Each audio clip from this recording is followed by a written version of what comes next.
कृष्णनगर के पास एक गांव में एक ब्राह्मण रहते थे। वे ब्राह्मण पुरोहित का काम करते थे। एक दिन यजमान के यहाँ पूजा कराकर घर लौटते समय उन्होंने रास्ते में देखा कि एक मालिन साग वाली एक और बैठी साग बेच रही है। भीड़ लगी है, कोई साग तुलवा रहा है तो कोई मोल कर रहा है। पंडित जी रोज उसी रास्ते जाते और साग वाली को भी वहीं पाते। एक दिन किसी जान पहचान के आदमी को साग खरीदते देखकर वे भी वहीं खड़े हो गए। उन्होंने देखा साग वाली के पास एक पत्थर का बाट है, उसी से वह 5 सेर वाले को 5 सेर और 1 सेर वाले को 1 सेर साग तोल रही है। एक ही बाट से सब तोलों में समान काम देता है। पंडित जी को बड़ा आश्चर्य हुआ। उन्होंने साग वाली से पूछा, तुम इस एक ही पत्थर के बाट से कैसे सबको तोल देती हो? क्या सबका वजन ठीक उतरता है? पंडित जी के परिचित व्यक्ति ने कहा, हाँ पंडित जी, यह बड़े अचरज की बात है। हम लोगों ने कई बार इससे लिए हुए साग को दूसरी जगह तोलकर अजमाया, पूरा वजन सही सही उतरा। पंडित जी ने कुछ रुक कर साग वाली से कहा, बेटी यह पत्थर मुझे दोगी? साग वाली बोली, नहीं बाबा जी, तुम्हें नहीं दूंगी। मैंने बड़ी कठिनता से इसको पाया है।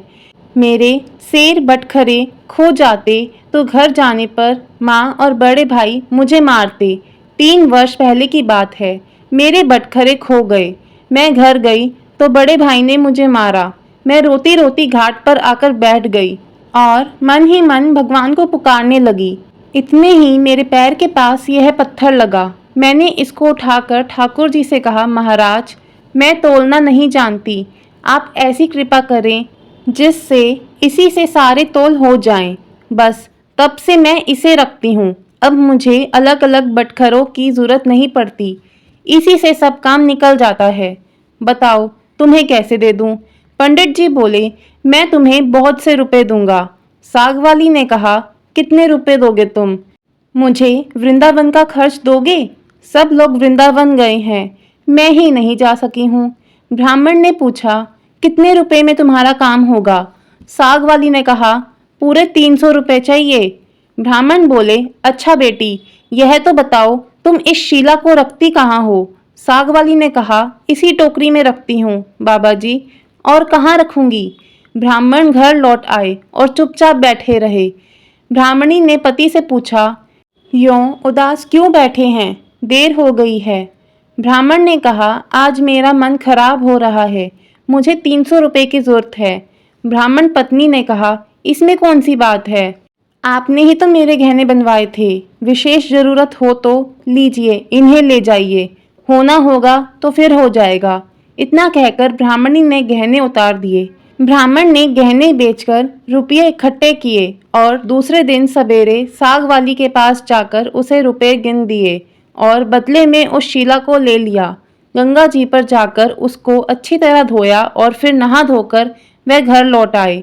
इधर पीछे से एक छोटा सा सुकुमार बालक जाकर ब्राह्मणी से कह गया, पंडिताइन जी तुम्हारे घर ठाकुर जी आ रहे हैं, घर को अच्छी तरह झाड़ बुहार कर ठीक करो।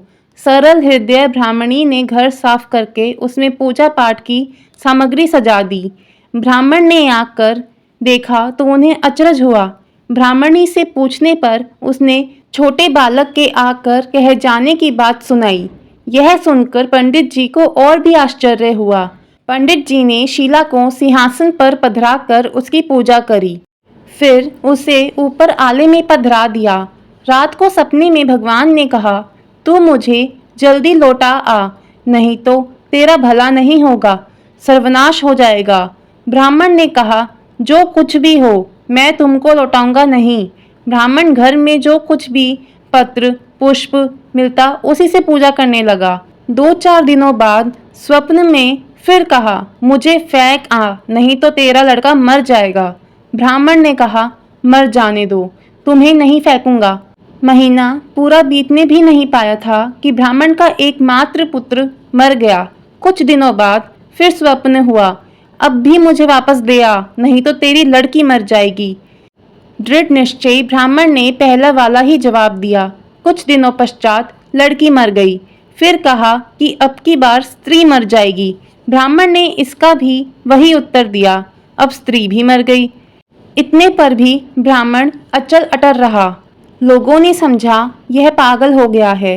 कुछ दिन बीतने पर स्वप्न में फिर कहा गया, देख अब भी मान जा, मुझे लौटा दे, नहीं तो 7 दिनों में तेरे सिर पर बिजली गिरेगी। ब्राह्मण बोले, गिरने दो, मैं तुम्हें उस साग वाली की गंदी टोकरी में नहीं रहने दूंगा। ब्राह्मण ने एक मोटे कपड़े में लपेटकर भगवान को अपने मजबूती से बांध लिया। वे सब समय यूं ही उन्हें बांधे रखते। कर कड़ाकर बिजली कौंधती, नजदीक आती पर लौट जाती। अब 3 ही दिन शेष रह गए। एक दिन ब्राह्मण गंगा जी के घाट पर संध्या पूजन कर रहे थे कि 2 सुंदर बालक उनके पास आकर जल में कूदे। उनमें एक सांवला था, दूसरा गोरा।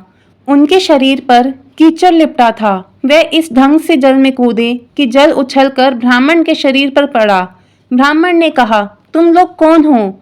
भाई, कहीं इस तरह जल में कूदा जाता है? देखो, मेरे शरीर पर जल पड़ गया। इतना ही नहीं, मेरे भगवान पर भी छींटे पड़ गए।